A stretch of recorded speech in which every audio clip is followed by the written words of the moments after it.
এই যে এটা হচ্ছে কক্সবাজারের দৈত্য।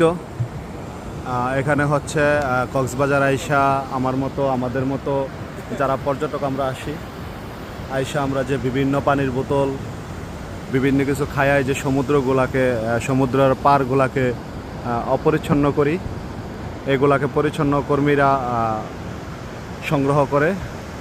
সংগ্রহ করে আইনা এরকম একটা পালোয়ান এখানে বানায় রাখছে। এটা বড় পালোয়ান, আর নিচে আছে দুই সাইডে সৈন্য আছে। এই হচ্ছে কক্সবাজারের দৈত্য। লাইটিং করে এটারে একটা দৃষ্টান্ত স্বরূপে এখানে তৈরি করে রাখছে। এটা আমাদের মুখে জুতা মারার জন্য, যারা পর্যটক আসি আমরা পর্যটকরা যে এগুলাকে ময়লা করি সমুদ্র সৈকতকে, এটি তুই লাইনে এভাবে একটা দৈত্য বানায় আমাদেরকে জুতা মারা হচ্ছে আর কি। তো কেউ যদি জুতা মারা খাইতে না চান তাহলে সমুদ্র পাড় আর কখনো এরকম ময়লা করবেন না।